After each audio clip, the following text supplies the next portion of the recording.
ਆ 2 ਕਿੱਲੇ ਐਵੇਂ ਮੱਧਣੇ ਨੇ, ਆ 2 ਕਿੱਲੇ ਸਾਰੇ ਐਵੇਂ ਮੱਧਣੇ ਨੇ, ਇਹ 2 ਕਿੱਲੇ ਐਵੇਂ ਸਾਰੇ ਮੱਧਣੇ ਹਨ, ਇਹ 2 ਕਿੱਲੇ ਮੱਧਣੇ ਹਨ। अस्सलाम वालेकुम दोस्तों, मैं थोड़ा भाई मोहम्मद आसिफ खिची। उम्मीद करना सब भाई ठीक ठाक होवोगे। दोस्तों अज पहली दफ़ा जनाब इको मास्टर 404 ट्रेड इंपैक्स का अपना प्रोडक्ट इनू जनाब हल्लां ते डिस्कां ते जनाब चला के चैक करन लगे हैं। तो कुछ दोस्त जनाब चैक कर रहे हैं इनू। इधर अपना छोटू वाइटियो 350 भी खड़ा है जी। तो भाई राम तो पुछ साहब उन्होंने ट्रैक्टर कैसा लगा है? अच्छा बंद करो। हाँ जी, हाँ वेरी गुड। ये चौक है, हाँ लाक है। अच्छा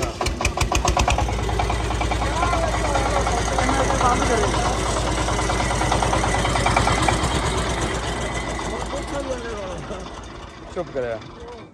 अस्सलाम वालेकुम। बिस्मिल्लाह जी, वालेकुम सलाम जी। होर भाई जी की हाल चाल है? सर अपना पहले तो नाम दस दे चलो। शहबाज मेरा नाम है जी। शहबाज भाई अपना तजर्बा किन्ना को है, केड़े केड़े ट्रैक्टर चलाए ने? मेरा तजर्बा सरकार, मैं सन 90 च फीएट ट्रैक्टर चलाया 400। सही। उस तो बाद जड़ा ना वो फीएट वेचते ते 95 विच जड़ा ना मैसी 240 ले लिया। ठीक हो गया। वो चलाया 2007 च रूसी ले आंदा। सही। वो चलाया जी। मतलब काफी सारा तजर्बा ਤੁਹਾਡਾ ਟਰੈਕਟਰਾਂ ਦੇ ਬਾਰੇ। ਹਾਂਜੀ। ਤੇ ਹੁਣ ਕਿਹੜਾ ਚਲਾ ਰਹੇ ਹੋ? ਹੁਣ ਇਹ ਤੁਹਾਡੇ ਸਾਹਮਣੇ ਜਿਹੜਾ ਜੀ ਚਲਾ ਰਹੇ। ਨਹੀਂ ਇਸ ਤੋਂ ਪਹਿਲੇ ਹੁਣ ਕਿਹੜਾ ਤੁਸੀਂ ਡਰਾਈਵ ਕਰ ਰਹੇ ਹੋ? ਰੂਸੀ ਕਰ। ਰੂਸੀ। ਅੱਛਾ ਤੁਸੀਂ ਇਹ ਟਰੈਕਟਰ ਪਹਿਲੀ ਵਾਰ ਦੇਖਿਆ? ਹਾਂਜੀ। ਠੀਕ ਹੈ ਨਾ। ਇਹ 40 ਹਾਰਸ ਪਾਵਰ ਟਰੈਕਟਰ ਹੈ। ਇਸ ਤੋਂ ਪਹਿਲੇ 40 ਹਾਰਸ ਪਾਵਰ ਟਰੈਕਟਰ ਪਾਕਿਸਤਾਨ ਦੇ ਵਿੱਚ ਕੋਈ ਨਹੀਂ ਹੈਗਾ। ਜਿਹੜੇ ਛੋਟੇ ਟਰੈਕਟਰ ਹੈਗੇ ਨੇ ਉਹ 55 ਹਾਰਸ ਪਾਵਰ ਨੇ। ਜੀ ਸਰ। ਠੀਕ ਹੈ ਨਾ ਜੀ। ਇਹ 40 ਹਾਰਸ ਪਾਵਰ ਹੈ, 4 ਸਿਲੰਡਰ ਹੈ, ਪਲਿੰਜਰ ਪੰਪ ਦੇ ਵਿੱਚ ਹੈ ਜੀ। ਠੀਕ ਹੈ। ਤੁਸੀਂ ਜਿੰਨਾ ਕੋਈ ਨੂੰ ਦੇਖੀ ਖੜੇ ਹੋ, ਤੁਹਾਨੂੰ ਕਿਹਦਾ ਲੱਗਾ ਟਰੈਕਟਰ? ਨਹੀਂ ਸਾਨੂੰ ਬਹੁਤ ਅੱਛਾ ਲੱਗਾ। ਸਹੀ। इंजन उंजन कैसा है, पिक कैसी?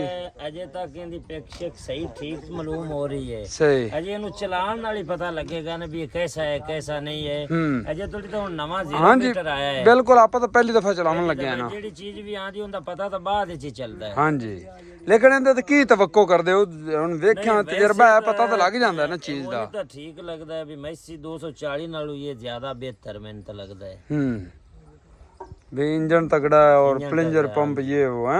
4x4 भी है, यानी कि इको मास्टर 404 4x4 है। ते उन चलावन च भी ये ठीक है। ड्राइवर ने भी मैं मेरे ख्याल नाल नहीं तंग करदा। हाँ अब प्लेटफार्म सही है। हाँ बिल्कुल ठीक हो गया। चलो शहबाज भाई शुक्रिया। बाकी इंशाल्लाह चला के तो आप दोस्तां नूं विखावांगे। हल्लां दे मगर कंपनी रिकमेंड करदी 9 हल्लां ते 14 डिस्कां। वो आप चला ते इहदे मगर ते दोस्तां नूं विखासां भी उहदे ते कैसा परफॉर्म करदा है, क्योंकि 4x4 है, इन्हें जनाब अच्छी परफॉर्मेंस देसी। ठीक हो गया। तो दोस्तों मिलते हैं इंशाल्लाह अगली वीडियो नाल। थानू जनाब इनकी परफॉर्मेंस चेक करा सां 14 तवे डिस्क ते 9 हल्लां ते उस तो बाद आप कोशिश कर सां भी जिहड़ा वाइटियो दा 350 खड़ा है ना 35 HP, इनू जनाब आप डिस्कां ते भी चला के चेक कर सां भी ये डिस्कां ते की करदा है, क्योंकि निक्का जिहा है वेखण नूं तां काम बड़े बड़े करदा है। तो इनू भी अज आप चेक कर सां भी ये आदि की परफॉर्म करदा है या की लत्तां खिलार ते बह जांदा है या की करदा है। तो बाकी दोस्तों नाल जुड़े रहना चैनल दे मज़ीद इस तरह दी वीडियो वेखण वास्ते। मिलदे हैं इंशाल्लाह अगली वीडियो नाल। अल्लाह हाफिज़।